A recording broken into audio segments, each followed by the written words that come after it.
Awakening with Brahma Kumaris. Welcome to Awakening with Brahma Kumari. The world has become an artificial place, very materialistic. Artificial plants look real. Artificial diamonds appear real. White metal appears like gold. Friends appear true, but the moment you turn your back, they turn on you. There is no doubt a need for the power to discern. Our topic today is the power of discernment.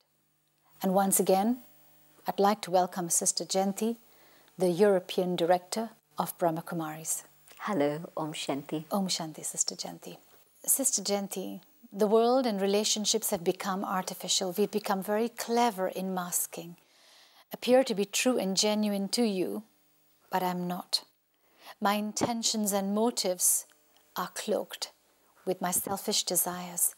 How do I know what is right, what is wrong, what is good, what is bad, what is real, what is not? I think the starting point is that we don't even know our own identity. We think that we are this. And so this false identity has then made everything false. Because if I don't know my own identity as the inner being, then everything is topsy-turvy. And so I'm looking out at the world with that which is untrue, and so everything else then becomes false around me also. And I think that the starting point to come back to truth, reality, to be able to see what is real, is to be able to see myself in the right perspective and to know my own inner identity as a spiritual being. And when the third eye opens and I see myself, I'm using the third eye in that context of the inner eye of wisdom, not surgery here, but just the inner eye of wisdom and the capacity to see myself, then it opens my understanding, my perspective, and I'm beginning to see that which is real in its reality. When a jeweler discerns between real stones and unreal stones, or real diamonds from unreal diamonds, they need a certain kind of knowledge and a certain kind of experience. So what kind of knowledge do I need to make the right discernment in life, in my relationships, choice of careers, pathways? What kind of experience do I need to enrich myself to get there? The deeper I go into myself, and the more I'm able to free my mind from that which is negative and waste, the greater my inner sense of clarity and being able to understand what it is that's going on. You use the example of that eyeglass. The jeweler has an eyeglass, and when I use my third eye, my inner eye, not just what I'm seeing with these two eyes, but my inner eye of understanding, I'm able to see. For example, friends, on a superficial level, yes, there's courtesy, there's an exchange of visits and telephone calls, but if my inner eye is open, then I'm able to understand what it is they really want from me, and I'm able to try and fulfill that. And is it that they want money? Is it that they want power? Is it driven by ego? Is it driven by attachment? What is going on? I'm able to see very clearly, and then I'm able to respond in a way that's going to be a positive response instead of creating a situation in which, as you said, I can be deceived. What is the image that you will put on the power to discern? The eyeglass. That would be a perfect image. That would be the one. That's the tool. Mm-hmm. And so the eye of knowledge. To be able to keep my inner eye of wisdom open.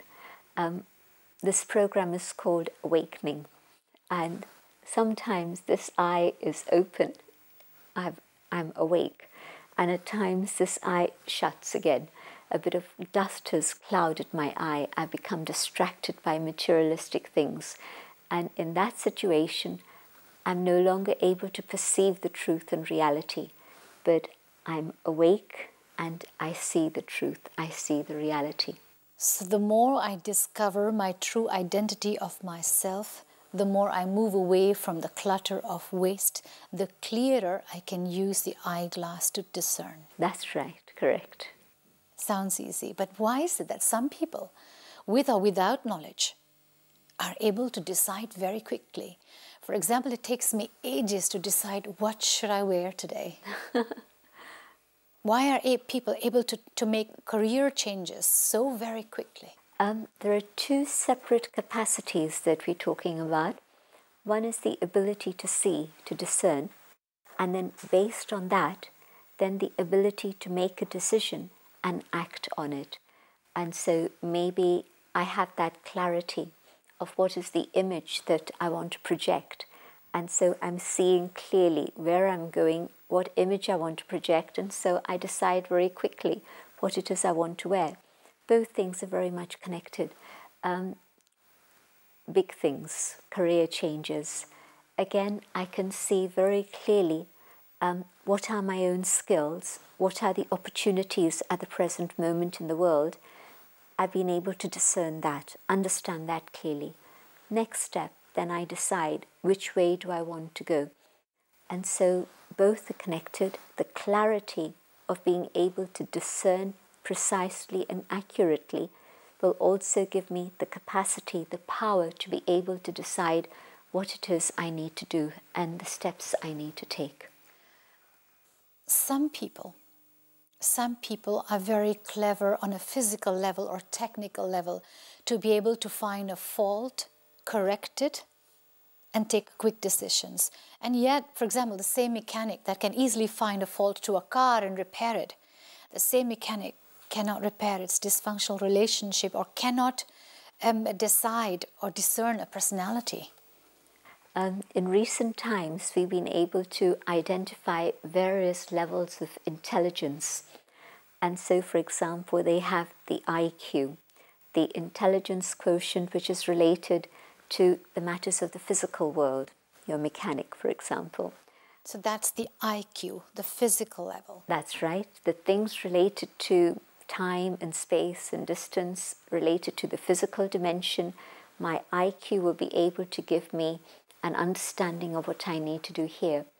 But at the same time, my IQ may be very high, but my EQ, my emotional intelligence, might not be so developed and advanced. So you see this professor who's brilliant in his research, but he's not very adept at his relationships. And that happens very often. You don't see all these things matching up always. So emotional intelligence is being able to develop relationships and use my own emotions in the right way. And so I might have IQ, but I don't necessarily have EQ. But then there's another level, which I would describe as SQ. And so that's related to understanding myself. So one is the physical world around me, IQ. The other is relationships, EQ. And the third is SQ, my spiritual quotient, in which I'm able to understand what's going on within my own inner being. And so when I have all of these things, then the relationships are okay, then the material things, the world in which I'm living, I'm managing that pretty well also. But most times we find that people have now thought about physical things and relationships, but not so many people have delved into spiritual intelligence. And so this is the topic that we need to be studying and developing further.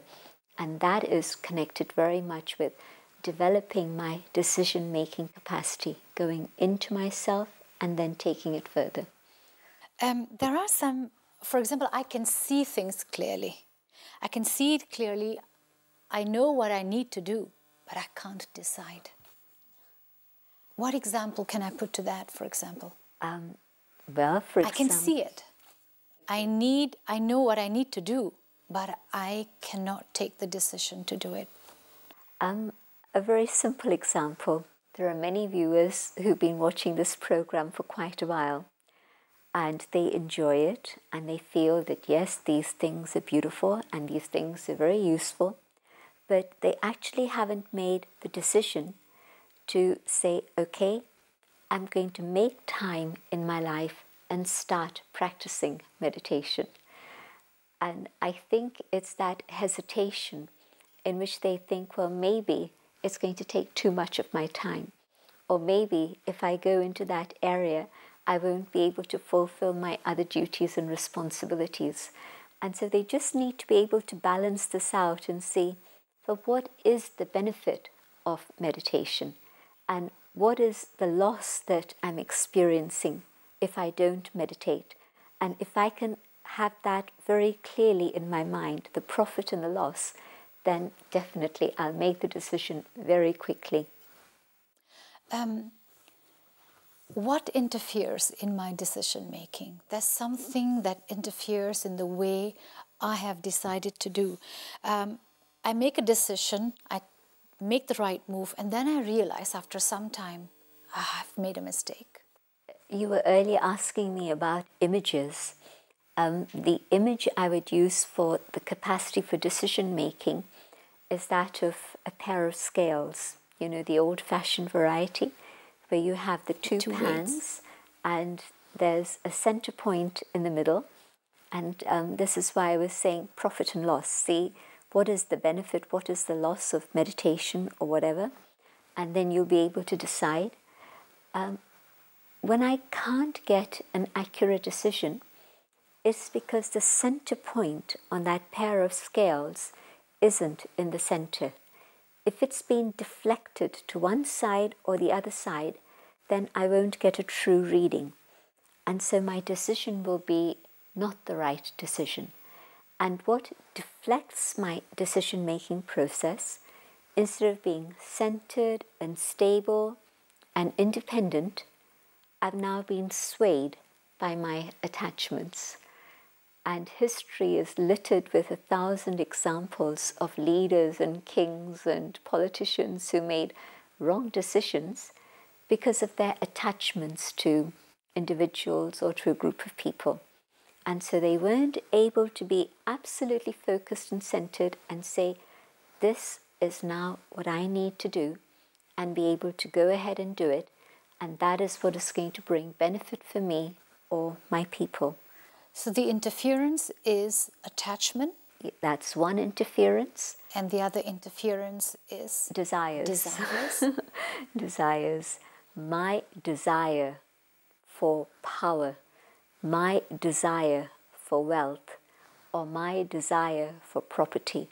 It's usually these things that we desire. And when we seek to gain these things, again, our decision-making capacity is impaired. It cannot be flawless. It's impaired in one direction or another.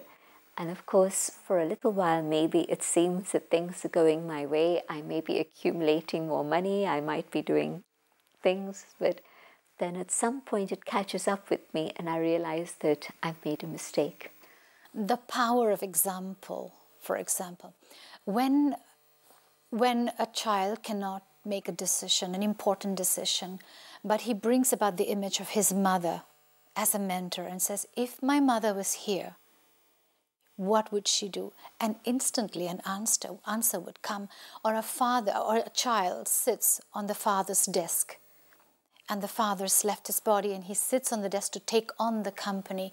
Very often he is at the crisis moment to be able to take a big decision for such a successful company. All he needs to do is he doesn't need any of these other stuff, but he can quickly think of, if my father was here, I can do it. How important is this power of example and in helping us a bit more realistically to take a decision?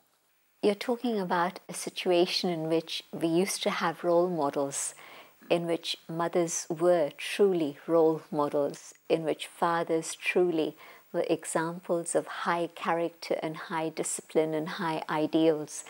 And it seems to be a world in which we don't have role models anymore. And I think that that's generally the case. And that's the way the world is at the present moment. But yes, if there is someone I respect, I think that's an important ingredient. If there's someone I respect because they've been able to uphold high ideals in their lives, and I keep that as a role model in front of me, I'll know the decision I need to make and I'll be taking the right path.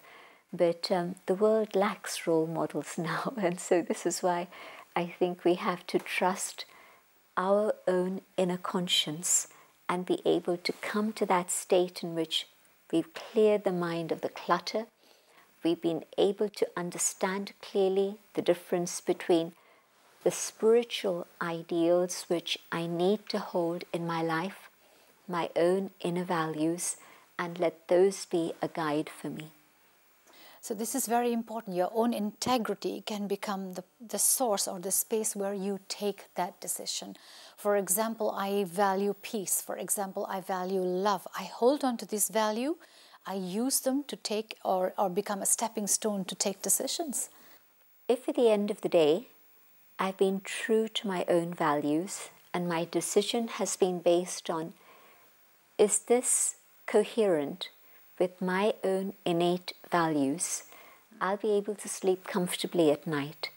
And so often why it is we've lost our peace and we've lost our self-respect is because our decisions haven't been made on the strength of our innate values, but we've decided things either because of the influence of others. That's the third factor that influences us, what other people say, how society sees us, or what others think of us.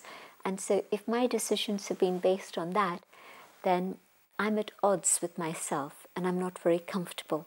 And I've damaged my own self-respect. And definitely I won't sleep comfortably at night.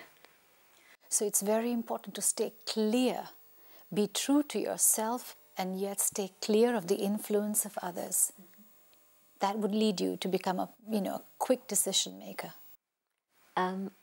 Going inside, coming to my true identity, clearing my mind, and connecting with my core values, separating myself from external influences and dependencies and attachments and desires. And yes, in that clear, clean light, my decisions are going to stand the test of time. And 30 years from now, I'll say, yes, that was the right decision that I made. If I take a decision, or I have to take a decision, but I am afraid of making a mistake, this fear of making a mistake enables me not to take a decision, but makes me feel safe to sit on the fence in between. I don't have to decide. I'm not pushed to make a decision. Is this okay? Or at one point, right or wrong, just take a decision? Is it worth the risk? They say that it's better to make a mistake and learn from it rather than not do anything at all. That state of apathy is probably what's going to take the world further downhill than it is already. At least if I decide to do something, I learn from it. And so let me have the confidence in myself to say, okay, even if it's the wrong decision, if I've done something, I'll have the opportunity to see what it is I've done and learn from that and go further. But if I'm apathetic, if I'm passive, if I'm just sitting on the fence and not doing anything, I'm not going to go nowhere. I'm going to get stuck. It's stagnation. If I can't get in touch with my inner core, if I have no more role model for me from whom I can draw, can I depend on God to help me decide? It's connected very much with going inside, because I can't get in touch with God unless I've made that journey inwards first. What's happened so often is that we've said, yes, we're going to leave it to God, but we haven't actually been able to connect with God and understand what it is that God wants from us. And so we sit there waiting for God to do something, and then nothing happens. And then we turn around and blame God and say, but why didn't you do anything? I depended on you. That's You're right. my only source. But in fact, what God is saying, let there be self-realization first, let there be God realization, And then you'll know exactly what it is you need to do, because then you'll understand what is right, what is wrong, which is the direction to be going in. Sister Jayanti, some people say what is right for you is not necessarily right for me. So what is the criteria for right and wrong? How clear definition should there be between right and wrong? In today's world, this is how people feel, that each one has their own perspective and each one is right. But for me, there are 3 factors that tell me if things are right or things are not right. One is, if I've done something that's brought me closer to my own inner core values of love, of peace and truth, it's right. And if there's something I've done or said or even thought that's taken me away from this, then it's not right. The second is, and this is for me, because there are some who won't agree with this, but for me a criteria is, does this bring me closer to God or does it take me further away from God? And we know from our lives that sometimes you have a very good feeling inside. There are good things that have happened and you feel very close to God. And at other times, your conscience is biting and you know you've gone far away from that truth and from God. The third criteria is, whatever it is I'm doing, is it bringing happiness to me and happiness to others? And if it is, then it must be right. So if I can just have this little checklist for myself. So the first checklist is get in touch with your core values. Are you compromising? Are you selling your soul to do this? If you're not, and you are, you feel true to yourself, you will take the right decision. Second, whatever decision that you take, you said, if it brings you closer to God or far from God. So if I take a decision and I say, okay, I do not want to tell the truth, but in that process I'm moving away from God, I should not take that decision. I should find a way to tell the truth. Mm-hmm. And the third criteria is that if I take a decision and it gives me happiness and it gives others happiness, that is a go-ahead decision. Go and do it. Is that it? That's it. This is the 3 simple checklist. That's right.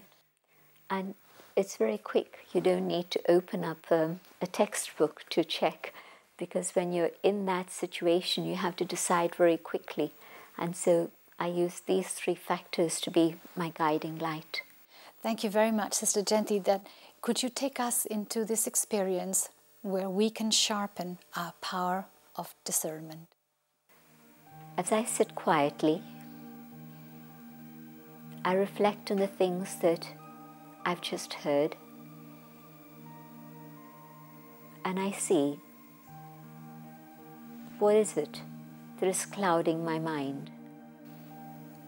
And I realize that there are many thoughts of the things of the world outside. There are many desires, many attachments. My mind is pulled by all of these things. And my vision becomes cloudy because of this. I go deep into myself so that the thoughts quieten down and I'm able to connect with my inner core values, with the truth and the peace that is within me. Now, in this inner state of awareness,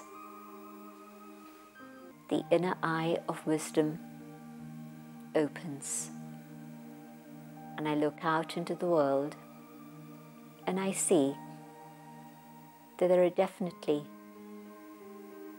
factors that are connected. There is cause and there is effect. When there are desires and attachments, there is no clarity,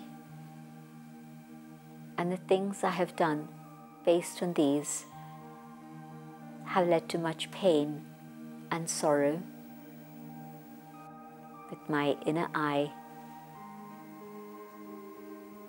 I detach myself from all these externals. I see who I truly am, and in this clarity of knowing the self, I connect with the divine, and from the Supreme flows the power and the strength to know the difference between right and wrong. And from the Supreme comes the power to do what is right and not be led astray by artificial things. I hold the awareness of the inner eye and allow it to stay open, so that even as I come back into the consciousness of the world around me, I look at the world with my inner eye of wisdom to be able to see the truth.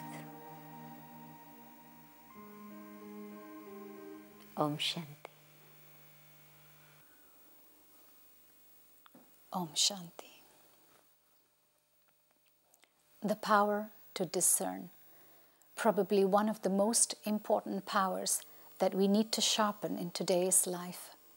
While we are surrounded by artificiality, materialistic way of living, we need to depend more and more on our third eye. How do I decide? Be true to yourself.